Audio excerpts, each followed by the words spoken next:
మీరు రిటైర్మెంట్ అయ్యి ఎంతకాలం అయింది సార్? రిటైర్మెంట్ అయ్యి ఇప్పుడు ఒక 25 సంవత్సరాలు అవుతుంది. 20 అది ఎలా గడుస్తుంది మరి రిటైర్మెంట్ వయసు? 40 ఏళ్ల పాటు మీరు పోలీస్ ఆఫీసర్గా పనిచేసి అవును. చాలా యాక్టివ్ లైఫ్లో ఉన్నారు కదా. 20 ఏళ్ళ నుంచి ఎలా అంటే బాగుందండి ఇప్పుడు కూడా, ఎందుకంటే ఏమి స్పెసిఫిక్ వర్క్ ఏమి లేదు. సో ఎక్కడ కావాలంటే అక్కడ వెళ్ళవచ్చు, తిరగవచ్చు, ఫ్రీడమ్, టోటల్ ఫ్రీడమ్. మా పిల్లలు, అబ్బాయి ఇక్కడే ఉన్నాడు కానీ అమ్మాయి ఇంగ్లాండ్లో ఉంది డాక్టర్గా. ఓకే. అప్పుడప్పుడు అక్కడికి వెళ్తుంటాం. అలాగా మిగతా యూరోప్లోనూ అక్కడ కొన్ని దేశాలు అవన్నీ వెళ్తుంటాం. తర్వాత నేను జిఎంఆర్లో కొన్నాళ్ళు ఉన్నాను రెగ్యులర్గా. న్యూఢిల్లీ ఎయిర్పోర్ట్ వచ్చినప్పుడు జిఎంఆర్ గ్రూప్లో. ఎస్ ఎస్ అవును. ఎందుకంటే ఆయన కూడా శ్రీకాకుళం కనుక మల్లికార్జునరావు గారిది రమ్మంటే అక్కడ వెళ్ళాను సార్. అక్కడ ఉన్నాక మళ్ళీ హైదరాబాద్ వచ్చాను. అప్పుడు కూడా ఇవాళ ఈ దీంట్లో డైరెక్టర్గా ఉన్నాను. సో అది కొంచెం కాలక్షేపం ఉంటుంది. అవును. తర్వాత నేను సత్సాయిబాబా డివోటీని. అవును. సో మా సేవా కార్యక్రమాలు అన్నీ అనేక ఉంటాయి మాకు. అవును. మెడికల్ సైడు, ఎడ్యుకేషన్ సైడ్, ఇవన్నీ కూడా. సో వాటిలో కూడా మేము అంటే ముందు నుంచి ఇన్వాల్వ్ అయి ఉన్నాం. అవును. ఆ కార్యక్రమాలు, ఆ యాక్టివిటీస్ చేయడం అవన్నీ కూడా. అవునండి. వాటిలో కూడా చాలా సంతృప్తి వస్తుంది, టైం కూడా సద్వినియోగం అవుతుంది. అంటే ఇప్పుడు సత్య సాయిబాబా గారు శివైక్యం చెందిన తర్వాత కూడా ఆ సేవా కార్యక్రమాలు, ఆ యాక్టివిటీస్ అవి అలాగే ఉన్నాయి. అన్నీ నడుస్తున్నాయి, ఎక్కువైనాయి. అన్నీ నడుస్తున్నాయి సార్. ఇంకా కార్యక్రమాలు ఎక్కువైనాయి. అంటే ఇప్పుడు మీరు ఫిట్మెంట్ ఎలా మెయింటైన్ చేస్తున్నారు? పోలీస్ ఆఫీసర్ ఉన్నప్పుడు మీరు రెగ్యులర్గా కొంత ఫిట్నెస్ కోసం కొన్ని జనరల్ డిసిప్లిన్ అనేది ఉంటుంది సార్. కొంచెం యోగా అవన్నీ చేయడం, కొంచెం నడవడం, ఇవన్నీ సార్. సో ఈ వయసుకి తగిన యాక్టివిటీ ఉంటుంది, పర్వాలేదు. అంటే ఇప్పుడు బాల్యమిత్రులు వాళ్ళు ఎవరన్నా కలుస్తుంటారా? చాలామంది బాల్యమిత్రులు లేరండి ఇప్పుడు. కానీ చాలామందితో సర్వీస్లో ఉన్న మిత్రులు ఎక్కువ మంది ఉంటారు. ఉన్నారు బాల్యమిత్రులు కూడా ఉన్నారు కొంతమంది. బట్ ఈ మధ్యకాలంలో ఒకళ్ళు వెళ్ళిపోతున్నారు. అవునవును. మేమంతా 80sలో వచ్చాం కదా. అవును. సో బట్ మా ఊర్లో కొంతమంది మనుషులు, వ్యక్తులతో వెళ్తూ సంబంధాలు ఉన్నాయి. మా విలేజ్లోను, అలాగే మా మదర్స్ విలేజ్లోను, ఇట్లోను. సో కొంతమందితో సంబంధాలు ఉన్నాయి బాల్యమిత్రులతో. అంటే అసలు ఎలా స్టార్ట్ అయిందండి మీ బాల్యం? అంటే మీ ఊరు పట్టణమా, గ్రామం? చిన్న గ్రామం, అంటే మరీ చిన్న గ్రామం కాదు, but national highway. Okay. Srikakulam జిల్లాలో. సో మా నాన్నగారికి బాగా ఇన్ఫ్లుయెన్షియల్ మ్యాన్ ఆయన. ఫస్ట్ టర్మ్ ఎలక్షన్స్ అయినప్పుడు ఎమ్మెల్యే కూడా అయ్యారు ఆయన. ఓకే. దో పాలిటిక్స్ పెద్దానికి నచ్చదు, బికాజ్ ఆయన నైజం వేరేగా ఉండేది. బట్ అయ్యారు, ఎమ్మెల్యే అయ్యారు. నీలం సంజీవ్ రెడ్డి వాళ్ళకి చాలా క్లోజ్ ఆయన. ఓకే. ఓకే. వీళ్ళందరూ మా ఇంటికి చాలాసార్లు వచ్చారు. సంజీవ్ రెడ్డి, సంజీవయ్య, కళ వెంకట్రావు, వీళ్ళందరూ కూడా. ఓకే. ఎందుకంటే రోడ్డు మీద విలేజ్ మాది. ఓకే. నేషనల్ హైవే మీద, మెడ్రాస్ కలకట్టా నేషనల్ హైవే మీద. ఓకే. సో అక్కడ చదువుకున్న తర్వాత మా చిన్నాన్న ఒక ఐఏఎస్ ఆఫీసరు, ఇంకొక మామయ్య ఐపీ ఆఫీసర్గా మెడ్రాస్లో ఉండేవాళ్ళు. సో బ్యూరోక్రసీలో కూడా చాలామంది మా వాళ్ళు ఉండేవాళ్ళు. అప్పుడు అంటే గవర్నమెంట్ స్కూల్సే కదండి? గవర్నమెంట్ స్కూల్సే.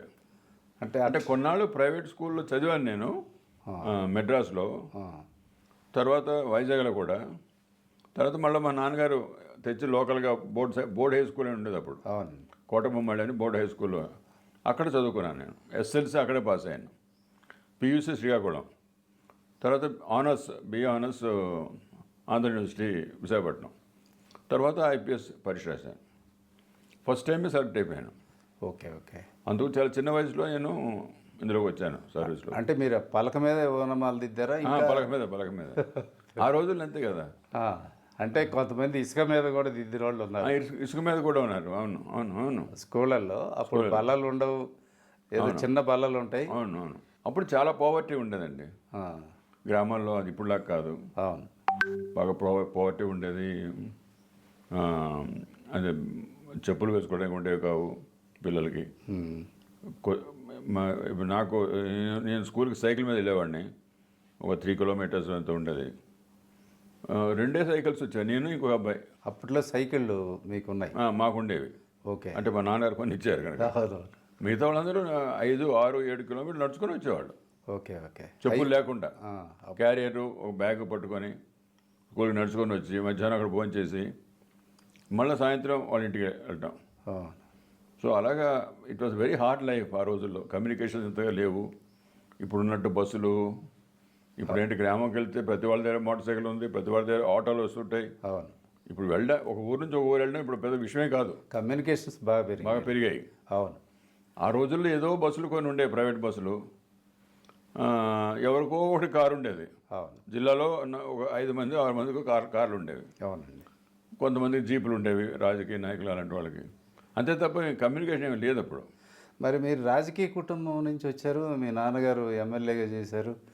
మరి మీరు పోలీసు కావాలని ఎందుకు అనుకున్నారు? అంటే మీ కోరిక? మా నాన్నగారు చాలా నా చిన్న వయసులో చనిపోయారు. ఎస్ఎల్సి పరీక్షలు రాసిన ఆయన మా నాన్నగారు చనిపోయారు. అయ్యో. తర్వాత మా అమ్మ మొత్తం బాధ్యత తన మీద వేసుకొని చాలా సమర్థవంతంగా బాధ్యత నిర్వర్తించారు. ఆమెకి నేను ఈ సర్వీసెస్లోకి వెళ్ళాలని ఉండేది బాగా. ప్రైవేట్ కంపెనీస్లో వాటిలో కూడా ఆఫర్స్ వస్తే కూడా ఆమె లేదు, నువ్వు ఇది చేసి ఈ యూపీఎస్ బట్టి వెళితే మనకి బాగుంటుంది. మీ సిబ్లింగ్స్ ఎంతమంది అండి? మేము 5 మంది. 2 అన్నదమ్ములు 2 అక్కచెల్లు ఉన్నారు నాకు. నేనే eldest. Okay okay. So mother ఎక్కువ ప్రోత్సాహం చేశారు నాకు వీటికి వెళ్ళమని. అంటే పోలీసులో హీరోయిక్ చూసారా?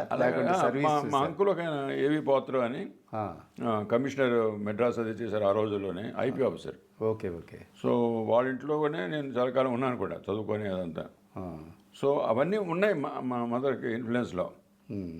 సో గవర్నమెంట్లో ఏదో బాగా రాణిస్తే బాగుంటుంది అని ఉండేది ఆవిడకి. హీరోయిజం అది కాదు, అదేలేండి. బట్ మంచి స్ట్రేట్ ఫార్వర్డ్గా మంచి పేరుతో పైకి వస్తే షీజ్ హ్యాపీ. సో అది ఆమె నాకు ఇన్స్పిరేషన్. మా మదర్ చాలా స్ట్రాంగ్ ఇన్స్పిరేషన్ నాకు. పోలీస్ అంటే ఉద్యోగం కాదు, పవర్ఫుల్ కదా, పవర్ఫుల్ జాబ్ కదా. అందుకే 10 మందిలో ఉంటాం కదా మనం. అవునండి. అందరి దృష్టిలో ఉంటాం మనం. అవును. సో బాగా చేస్తే బాగా మెచ్చుకుంటారు. అవునండి. అంటే అప్పుడు గ్రూప్ ఎగ్జామ్స్ అవి రాసి యూపీఎస్సీ అండి, యూపీఎస్సీ ఎగ్జామ్స్. ఓకే. ఢిల్లీలోను, మెడ్రాస్లోను, హైదరాబాద్ ఇక్కడ జరిగేవి. ఇప్పుడు కూడా అవే యూపీఎస్సీ ద్వారానే వెళ్ళాలి మనం. అవునండి. అంటే ఎక్కడ మీరు ట్రైనింగ్ ఎక్కడ తీసుకున్నారు అప్పుడు? యూపీఎస్సీ. కొద్ది రోజులు నేను ఢిల్లీ వెళ్ళాను, ఒక 2 నెలలు. Okay okay. అక్కడ ఒక స్టడీ సర్కిల్ ఉంటే వాళ్ళు నాకు కొంత కోచింగ్ ఇచ్చారు. ఓకే. దాంతో పరీక్ష రాశాను, పరీక్ష పాస్ అయ్యాను, ఇంటర్వ్యూ కూడా వచ్చింది. సో జాయిన్ అయిపోయాను. మౌంట్ ఆబు మాకు మొట్టమొదట ఆ రోజుల్లో ట్రైనింగ్ అండి. ట్రైనింగ్. ఓకే. ముందు మసూరి, తర్వాత మౌంట్ ఆబు, తర్వాత రాష్ట్రానికి వచ్చాను. ఈ రాష్ట్రం మనకి అలాట్ చేశారు నాకు. అవును. సో నేను వచ్చాను నేను. Okay okay. అంటే ఫస్ట్ ఎక్కడ ఇచ్చారండి మీకు పోస్టింగ్? నాకు డిస్ట్రిక్ట్ ట్రైనింగ్ ఏమో నెల్లూరు ఇచ్చారు. ఓకే. తర్వాత పోస్టింగ్ ఏమో Warangal. Okay. ASP Warangal. 68, 69 Telangana station అంతా నేను వరంగల్లో ఉన్నాను. అప్పుడు ఎవరండి ఎస్పీ ఎవరు ఉన్నారు? అప్పుడు శ్రీనివాసరావు అని చాలా కాలం ఉండేవారు. తర్వాత కొద్ది కాలం రవి ఉండేవారు. ఎక్కువ శ్రీనివాసరావే. ఓకే. ఆయన మహబూబ్నగర్ జిల్లా అయింది. అవును, మంచి ఆఫీసర్. అంటే టోటల్గా మీ 40 years కెరీర్లో సెంట్రల్ సర్వీస్కి ఎన్నాళ్ళు ఉన్నారండి? సెంట్రల్ సర్వీస్ ఒక 6 సంవత్సరాలు ఉన్నాను సిబిఐలో. సిబిఐలో ఎస్ ఎస్. ఎక్కువ సంవత్సరాలు జిల్లా మన రాష్ట్రంలోనే ఉన్నాను. Okay okay. జిల్లాల్లోనూ, గుంటూరు డిఐజీగా, తర్వాత ఇంటెలిజెన్స్కి వచ్చాను. ఇంటెలిజెన్స్ 5 సంవత్సరాలు. మళ్ళా ఆర్టీసీ ఎండీగా వెళ్ళాను ఒక 4 సంవత్సరాలు. అవునవును.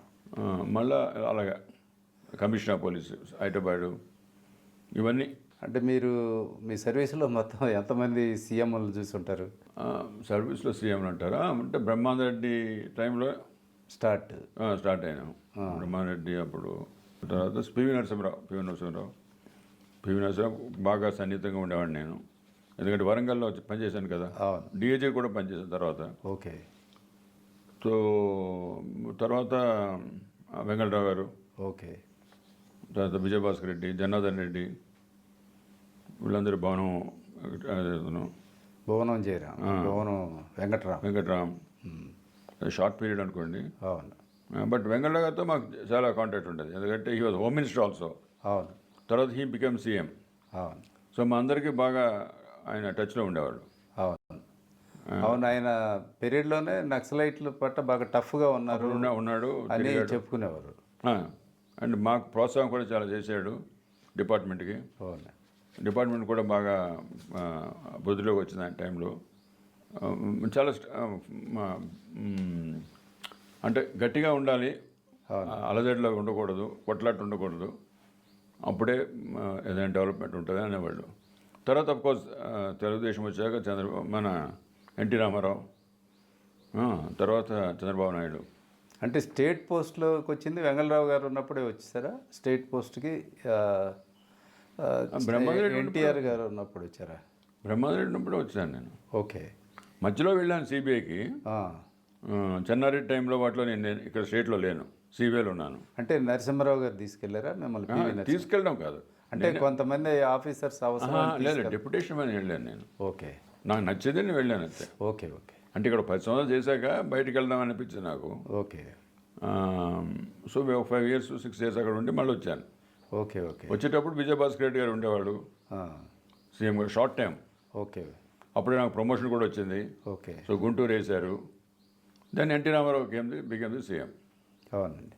సో ఎన్టీ రామారావు వచ్చినప్పుడు కూడా నేను గుంటూరులోనే డిఐజీగా ఉన్నాను. తర్వాత వరంగల్ వేశారు. ఓకే. అప్పుడే ఏదో కొంచెం కొట్లాట్లా జరుగుతున్నాయి అక్కడ. ఈ నక్సలైట్ మూమెంట్ కొంచెం అంటే అంత తీవ్ర స్థాయి కాదు, బట్ ఒక స్థాయిలో ఉండేది అది.